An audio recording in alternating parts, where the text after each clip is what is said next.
and she is the main woman of today, because if it wasn't for her, nokuthi asithathe izintombi asihlanganise asibambe abe uma wethu asigqugquzele ekuthenini siqhubeke sibe intombi, we wouldn't be here. So today I realized that the vision of the camp yokuthi sikwazi ukuthi si-invite everybody from a lot of places here in KZN. So she would depart some knowledge as to why the vision came about, and also ukuthi ngabe iphumelele yini le idea meyicabangile for today's event. Okay, vision ke kuhlele kuyinto eyodwa engiyenza every time. So from the isikhathi nje sakudala ngihlele ngithanda ukuqoqa abantwana ukuthi ngihlale ngibaluleke ukuthi bayiphathe kahle. Ngisenza kona lokho kuyivision yami, ngiqhubeka kona lokho, and angikhathali ngale vision yami ngoba kuwumsebenzi wami. Uma ngibona nje ingane esancane esayiphethe kahle, ngibona ngine mission mina yokuthi mina kube yimina engigadayo. Lezi intombi enginazo la ngingaqinisekisa ngokuphelele ukuthi zonke lezi intombi ziyizintombi okwangempela. Mangabe umuntu kukhona umuntu othi usola ukuthi izintombi zaselo azizona izintombi, ngimnika i-challenge yokuthi eze azoyihlola mina ngoba sengibuyele eceleni ayihlolele yena. Mina ngiyawuthemba umsebenzi wami, umsebenzi wami ngawuqala ngisemncane. Yebo ngiyazi ngisemncane ngoba ngiyazi ukuthi ngisemncane, ngabona ukuthi ngizobhekeka uma ngishaya umsebenzi ngendlela engathembekile.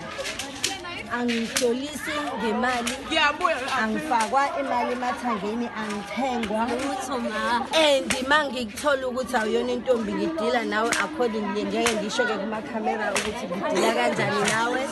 So nje ngingakusho ngokupheleleyo ukuthi yonke intombi efaka icashazi la ekhempini isayintombi ephelele.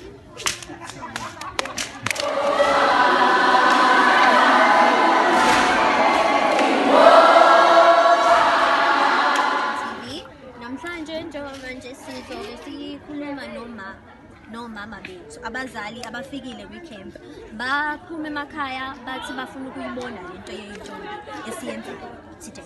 So misacela abantu kuzwa ukuthi imbono yabo yanamhlanje yecamp yanamhlanje ukuthi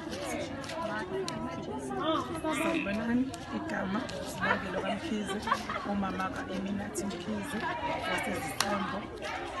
Namhlanje ngithe namba ngithanda ukusaphotha umntwana wami ngenxa yobuhle bento esiyibona abantwana bethu abayenzayo.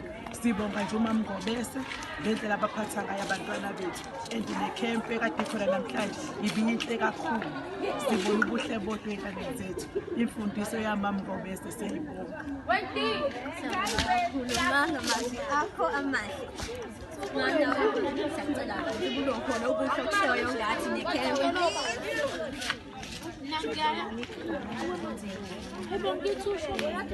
Mina-ke bantu ngihambe kakhulu-ke naye-ke uMama Ngobese ubona ikhempe namhlanje sigcwele iy'ntombi ziyachichima. Mina ngumzali wasemahle ngithanda ukuthi nje ngokubona kwami hayi kuyahlaleka ngentombi layikhaya. Ziningi iy'ntombi ey'khulile, sikhuluma ngamaqhiza ngempela, iy'ntombi zangempela. Mina wami umntwana wangene no-8 years, uno-12 manje. Kuningi amfundise kona uMama Ngobese. Ngithi nje iy'ntombi ayiqhubeke ziyiphathe kahle, zigcine umntombi babo. Sibonga kakhulu uMama Ngobese ngey'yalo zakhe ngoba akukho angakhulumi ney'ntombi, azikho iyala ngayikhiphi. So nje ngithanda ukuthi aqhubekele phambili. Ngithi nje mina phambili ngomntombi phambili. Siyabonga. Malami nguSiphokazi kaFaya uqhamuka le namhlanje sihlangane la amatshitshi asembo, sihlangane eMbumbulu College. Icamp ibimnandi, bengikhumbula iy'ntombi bekunini PJ wami. Alright, if you could please also depart some of your views on today's camp, we would really appreciate that.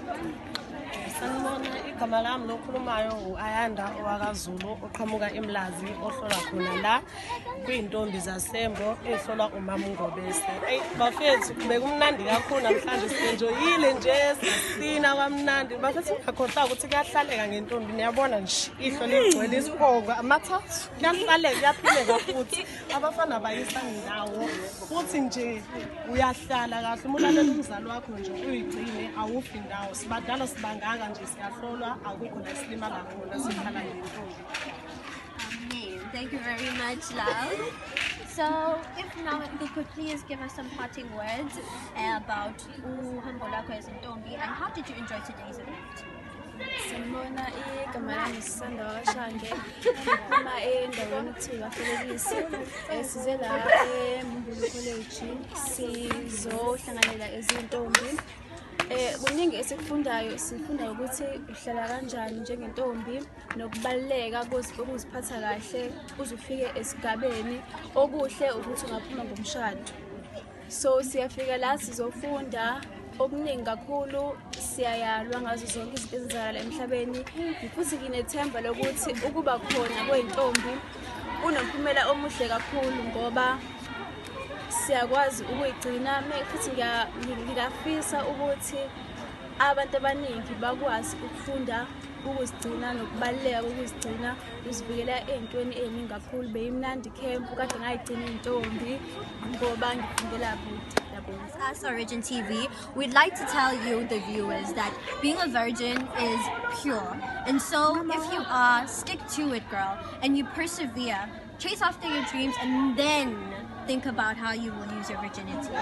Goodbye.